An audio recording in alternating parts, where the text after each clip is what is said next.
Hey guys, and welcome back to my channel. If you're new here, hello, thanks for stopping by. Don't forget to click the subscribe button if you like the content so you don't miss any of my future videos. Alright guys, today's recipe is a super special one. This is one that is very near and dear to my heart. As you can tell by the title of the video, today we are making flan de calabaza or pumpkin flan.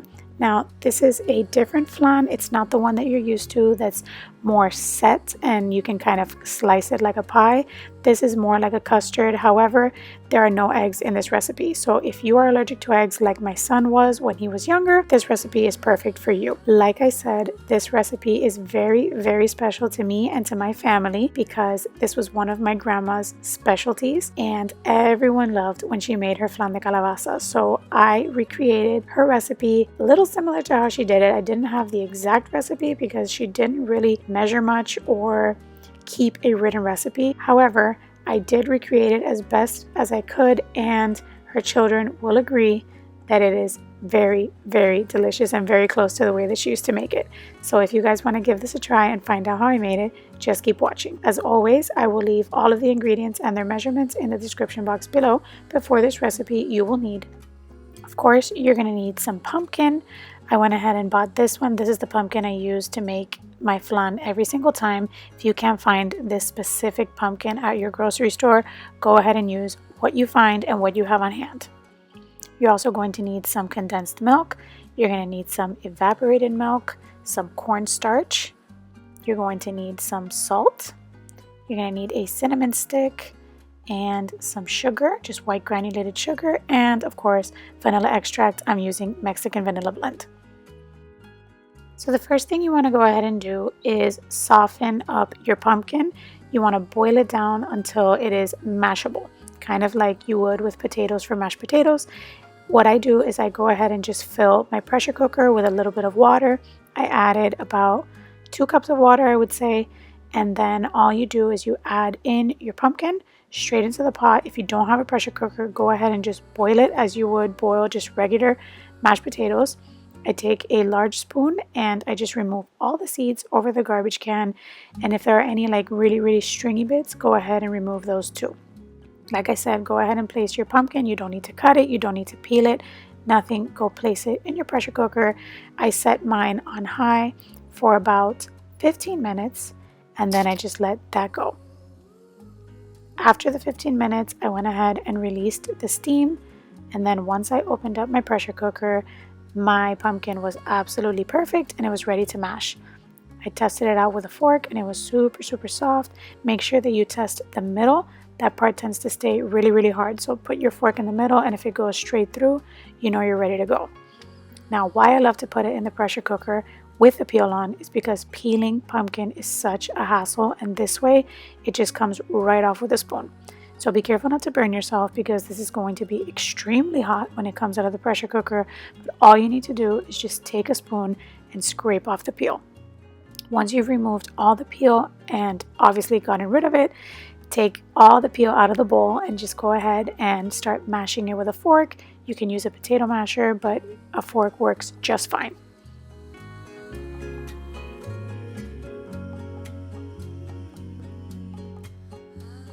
Once you are done mashing your pumpkin, make sure you get any big, large bits mashed down. It doesn't have to be perfect because all of this is going to go in the blender later, but just set it aside and take a large pot and set it over the stove, and you want to add in your can of evaporated milk.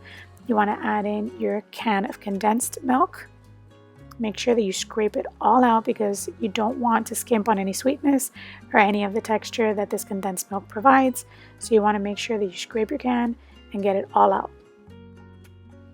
Next, you want to take the same can of evaporated milk that you used, an empty can, and just fill it up to the top with water, and that's the measurement that I used for water. So go ahead and just add that to your mixture of evaporated milk and condensed milk, and you want to give this a mix and just get all 3 liquids nice and combined. Now you want to go ahead and take that mixture and divide it. So we're going to add half of our evaporated milk, water, and condensed milk mixture to the mashed pumpkin, and we're going to leave the other half in the pot.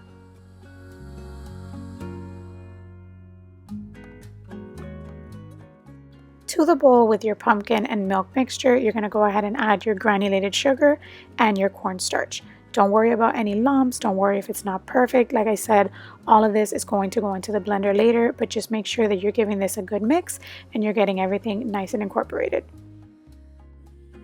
Next, in the large pot on our stovetop where we reserved the half of the milk mixture, we're going to go ahead and set the heat to about a medium heat. We're going to add in our cinnamon stick, our salt, and a splash of our Mexican vanilla blend. You're going to want to go ahead and give this a stir and continue stirring until this comes to a boil. Do not step away from this. The milk will boil over and you will have a huge mess and you're going to have to start from scratch. So put your heart and soul into this. Put a lot of love into this. Stay by the stove and just continue stirring this in like an S or like an 8 motion, kind of how I was doing here. Go ahead and scrape the bottom so that you don't have any milk sticking to the bottom of your pot. And you just want to go ahead and do this just until it comes to a boil. Once your milk begins to boil, go ahead and turn the heat off. And you're going to want to add the boiling hot mixture into the pumpkin mixture where we put our cornstarch and all the other things that we added in there. So you're going to want to add it all together in the same bowl. Remove your cinnamon stick, which was being naughty and fell inside. Go ahead and give this all a mix. Like I said, it doesn't have to be perfect because from here, it's all going in the blender. So here I have my blender set up. You're going to want to use a large blender for this. If your blender isn't large, go ahead and do this in 2 or 3 batches. I'm also using one of these little things. I believe it's called a sieve or a colander. Not sure, we call it un colador. And I am also going to run it through that just to make sure that my flan is super smooth after it goes in the blender.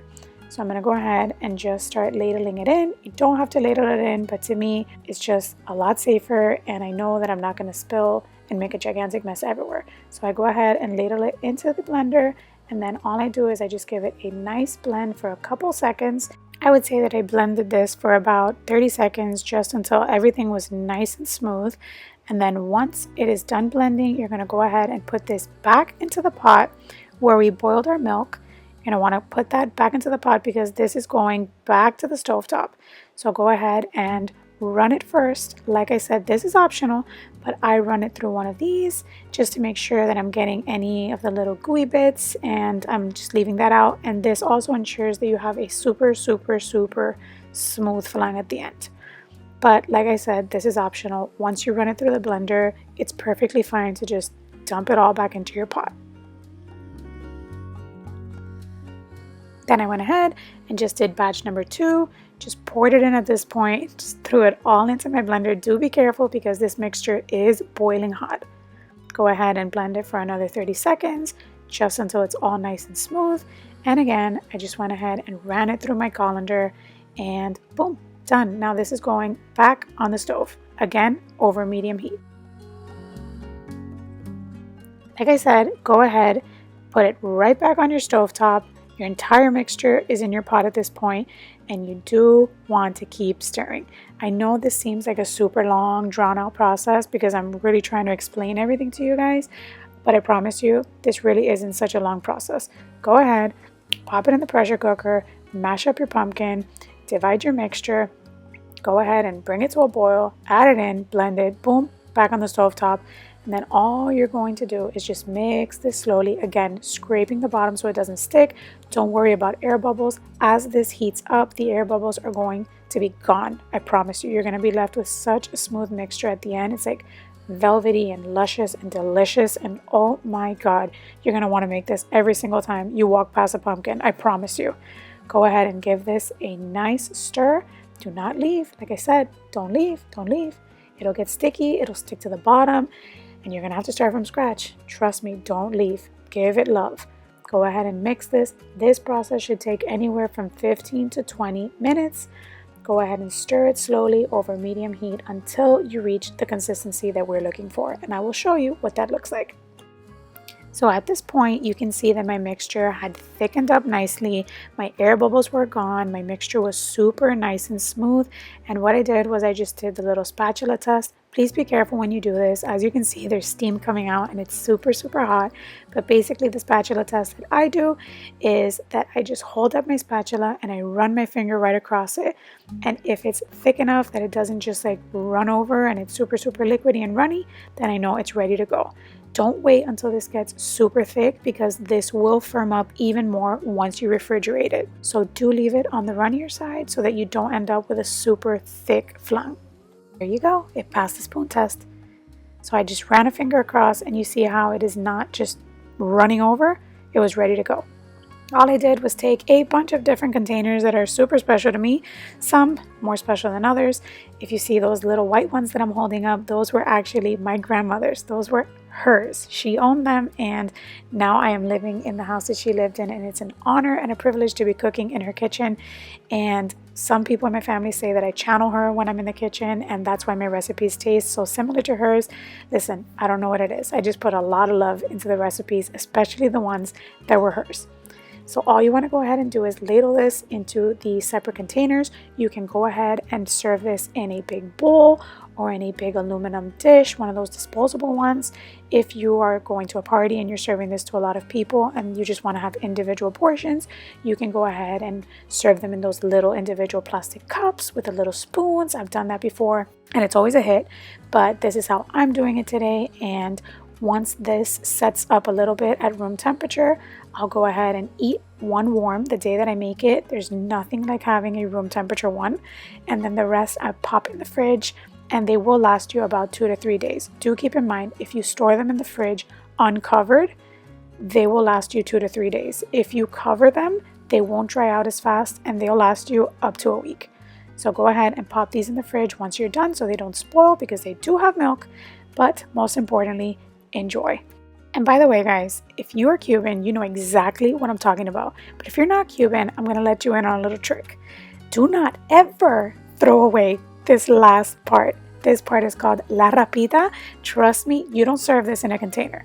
The end of that pot, you go ahead and eat straight out of the pot with a spoon. Enjoy that rapita and let me know what you think.